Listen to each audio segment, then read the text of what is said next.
संस्कार के निमित्त से माटी का उपादान इतना जाग जाता है कि पद दलित अकिंचन सी माटी मंगल घट बन करके सिद्धत्व की श्रेणी जैसा पद प्राप्त कर लेती है।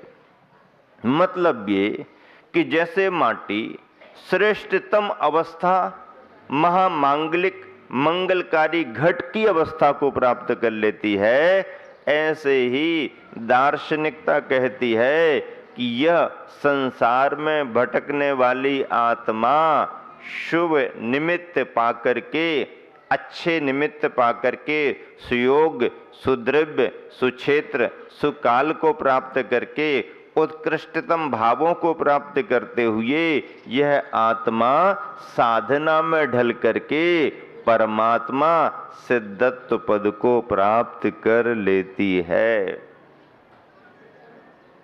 जन्म और जीवन में यही अंतर है। जन्म एक साधारण बात है। जन्म लेने मात्र से कोई उपलब्धियां नहीं होती। जन्म तो एक अवसर है। ऐसे जन्म को पाकर के यदि किसी योग्य गुरु का सानिध्य मिल गया, धर्म का संस्कार मिल गया, स्वयं की आंतरिक चेतना जाग गई, स्वयं का उपादान जाग गया, तो यही आत्मा श्रेष्ठतम जीवन को प्राप्त कर लेती है। सामान्य जन्म तो सामान्य ही है, कोरे कागज के समान है। कोरे कागज पर आप जो लिखना चाहें लिख सकते हैं। छोटे बच्चे के हाथ में यदि कोरा कागज लग गया या किसी भी तरह का कागज लग गया तो छोटा बच्चा क्या करेगा? खेल खिलौना बनाएगा, रॉकेट बना लेगा, उड़ाने के काम आ जाएगा। कल ऑटो रिक्शा में कुछ लोग विज्ञापन करते हुए निकल रहे थे, पर्चे बांट रहे थे, तो मेरी निकलते निकलते नजर पड़ी, बड़े लोग तो कम ले रहे, बच्चे ज्यादा ले रहे। और कौन बच्चे? दूसरी तीसरी चौथी क्लास के। मैंने सोचा ये बच्चे क्या पढ़ेंगे इसमें? बांटने वाला भी बांटने के भाव से बांट रहा है, क्योंकि उसकी ड्यूटी है, सुबह से शाम तक उसको खत्म करने हैं। अब पढ़ने वाला ले तो पढ़ने वाला ले, और नहीं पढ़ने वाला ले तो नहीं पढ़ने वाला ले, उसे तो बांटने का काम करना है। तो बांटने वाले ने बांटने का काम कर दिया और लेने वाले ने अपने अपने उद्देश्य से लेकर के अपना अपना काम कर लिया। उसी समय हमारे साथ रहने वाला एक युवा सुनाने लगा, बोले महाराज जी, हमारे गांव में भी जब बंटते थे तो हम लोग भी बहुत ले लेते थे। तो क्या करते थे? बोले कुछ तो रॉकेट बना करके फेंक देते थे, खेलते थे, और कुछ इकट्ठे कर करके पान की दुकान पर जा करके दे आते थे। तो ऐसा करने से तुम्हें क्या होता था? अरे बोले इतना करने से वो एक आध पान खिला देता था, कुछ और दे देता था, अपना भी काम हो गया, उसका भी काम हो गया। ये तो एक काम हो गया। कोरा कागज यदि मिल गया है, अब हमारे ऊपर है कि उस कागज का उपयोग किस रूप में करना है। उस पर कोई गीत भी लिख सकता है, भजन लिखा जा सकता है, जीवन के दिशा बोध के लिए सूत्र भी लिखे जा सकते हैं, अच्छी बातें लिखी जा सकती हैं। और यदि ऐसा भाव नहीं है तो मनमाना भी लिखा जा सकता है। बच्चे यहां वहां का कुछ भी लिख करके फाड़ करके फेंक भी सकते हैं। कागज तो कागज है, उसका उपयोग गाली लिखने में भी किया जा सकता है और भजन गीत लिखने में भी किया जा सकता है। जन्म का संबंध समय बीते करके मरण से जुड़ा हुआ होता है।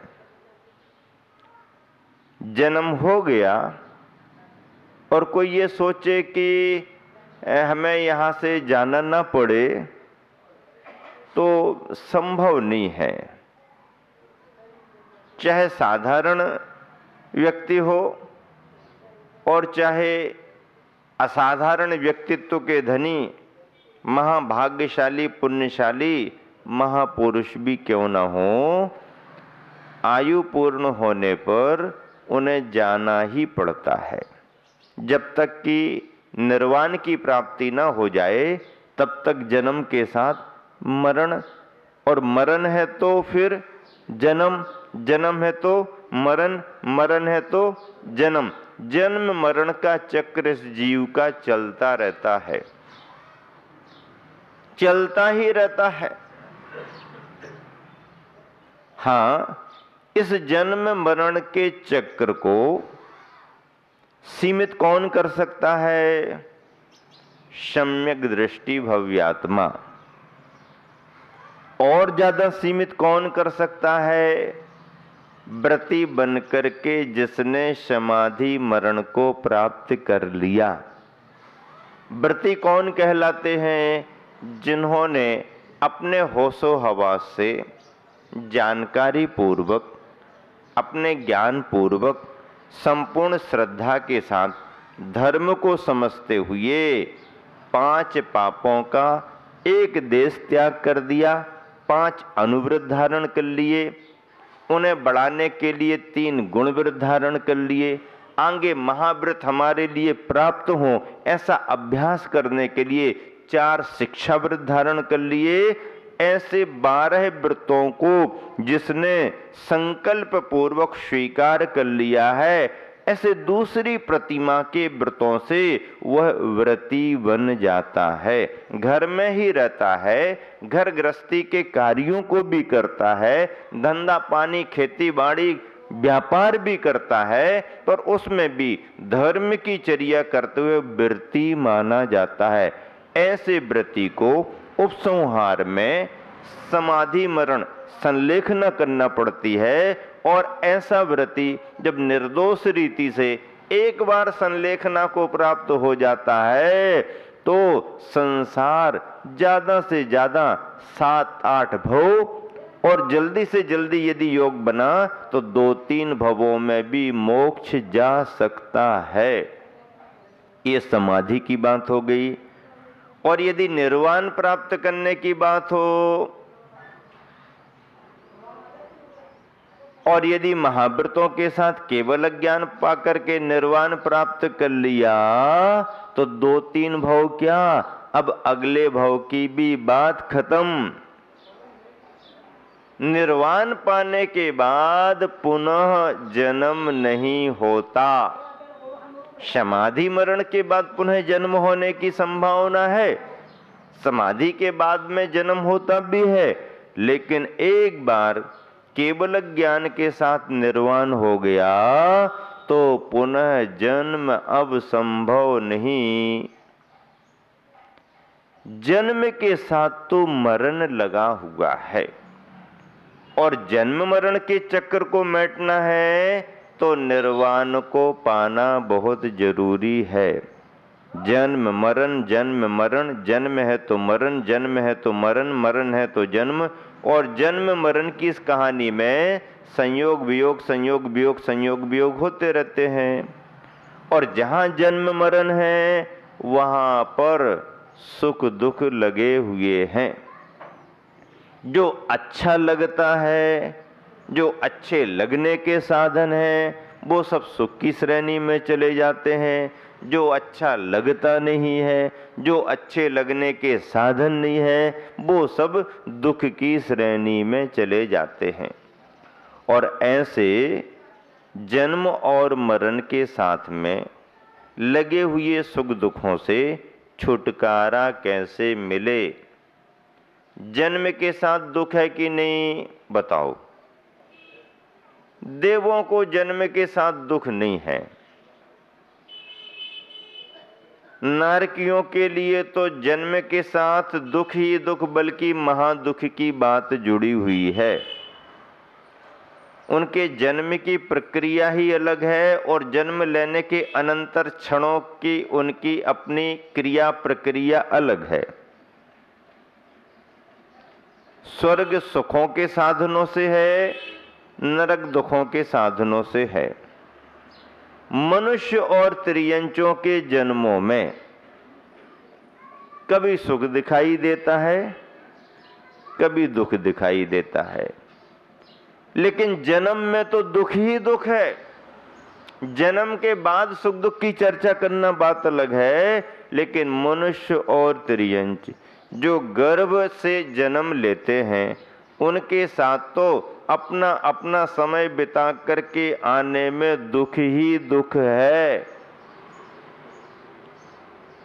जन्म लेने में दुख, जन्म के साथ यदि पुण्य का योग नहीं है, हीन पुण्य है तो दुख, और चारों गतियों में किसी न किसी तरह से दुखों का वर्णन शास्त्रों में किया ही गया है। अब मनुष्य भाव की बात करनी है। जन्म हमारे तुम्हारे लिए सबको मिला है और सामान्य से यदि जन्म व्यतीत कर रहे तो कोई उपलब्धियां नहीं, पर इसी जन्म को समझ करके कुछ करने की प्रेरणा मन में आ गई, कुछ तुम्हारा पुण्य का योग बन गया, कुछ अच्छे कार्यों में लग गए, तो यही जन्म तुम्हारे जीवन को उपलब्ध कराने वाला होगा। और ऐसा जीवन जो एक ना एक दिन परम निर्वाण से जुड़ा हुआ होगा।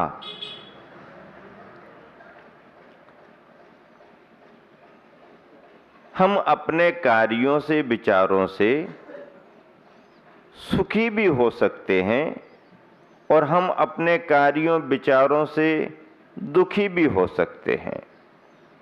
एक जगह मैंने पढ़ा, दुखी होने के 10 रास्ते। क्या? दुखी होने के 10 रास्ते। सुखी होने के रास्ते तो आपने बहुत सुने हैं, लेकिन दुखी होने के रास्ते भी आज सुन लो।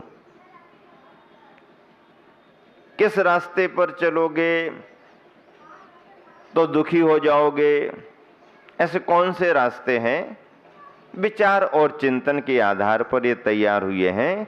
दुखी होने के 10 रास्ते सुने। पहली बात, देर से सोना और देर से उठना। क्या? देर से सोना और देर से उठना दुखी होने का एक रास्ता है। जो व्यक्ति विलंब से सोता है,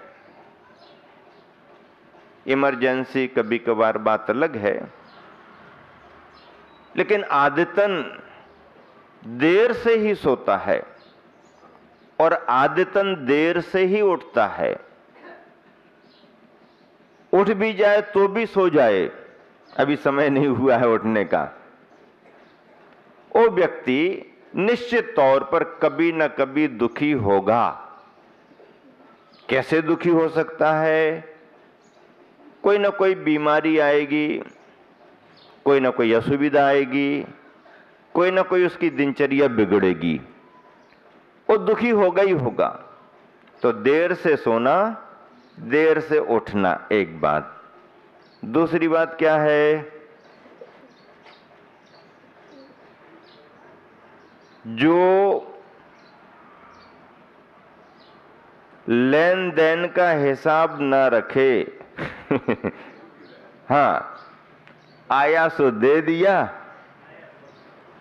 देने आया सो रख लिया, लेकिन हिसाब किताब उसके पास कुछ लिखा नहीं है। और यदि हिसाब किताब नहीं रखता है तो सुखी नहीं हो सकता, पक्के में दुखी होगा। परेशानी आएगी आएगी, आकुलता व्याकुलता बढ़ेगी ही बढ़ेगी। और तीसरी बात है, किसी के लिए कुछ ना करना बल्कि अपने अपने बारे में ही सोचना। किसी के लिए कुछ नहीं, अपने अपने बारे में ही सोचना। और जब जरूरत तेरे को पड़ेगी तो दूसरा यही कहेगा, तूने दूसरे के बारे में तो कभी कुछ सोचा ही नहीं, कुछ किया ही नहीं, अब तेरा कौन साथ देगा। तो किसी के बारे में कुछ नहीं सोचना, कुछ करना ही नहीं, बल्कि अपने अपने बारे में ही सोचना करना। स्वयं की बात को ही हमेशा सत्य बतलाना। भैया तुम्हारे पर भरोसा नहीं, मैं जो कह रहा हूं एकदम बिल्कुल पक्का। अरे भाई थोड़ी गुंजाइश, नहीं नहीं कुछ भी गुंजाइश नहीं, जो मुख से निकल गया वही सही, और उसी को सही साबित करने में एड़ी चोटी एक। कह दिया सो कह दिया, अब हम सत्य करके ही दिखाएंगे। अरे भैया गलत हो रहा है, थोड़ा समझ तो लो, थोड़ा विचार तो। नहीं नहीं अब निकल गया तो निकल गया, अब तो सही साबित करके ही बताएंगे। तो परेशान होना पड़ेगा, परेशान होगा तो दुखी होगा अपने आप में। मतलब ये है कि स्वयं की बात को ही हमेशा सही बतलाना और किसी का भी विश्वास नहीं करना। किसी ना किसी पर तो विश्वास करना जरूरी है ना। नहीं नहीं मुझे तो किसी पर भरोसा ही नहीं जमता, हम नहीं। अरे तुम्हारा ही तो बेटा है, जरा चाबी दे तो। नहीं नहीं भरोसा ही नहीं, घर का ही सदस्य तो है, अब थोड़ी सी उम्र आपकी ज्यादा हो गई है, थोड़े फ्री हो जाओ, जवाबदार हो रहा है। नहीं नहीं नहीं नहीं नहीं वो क्या जाने अभी कैसे हमने इतना सब किया है, मुझे विश्वास नहीं। किसी भी तरह से किसी भी रूप में किसी पर विश्वास ही नहीं करना, बड़ी विचित्र बात है भाई। बिना कारण झूठ बोलना, कुछ कारण हो, कोई सुविधा असुविधा सामने आ रही हो तो उसे देख करके कुछ क्वचित कदाचित कभी कभार कुछ बोल दिया जाए तो वो गृहस्थ की भूमिका में क्षम्य जैसा माना जाता है। भाई सकारण मजबूरी में इस रूप में इसने बोल दिया, चलो ठीक है चलता है, लेकिन आगे ध्यान रखना। ऐसा फिर भी संभव है, लेकिन कोई कारण ही नहीं है, बार बार आदि आदि किसी भी तरीके से झूठ बोलना, अकारण ही झूठ बोलते रहना, ये भी दुख का कारण बनता है।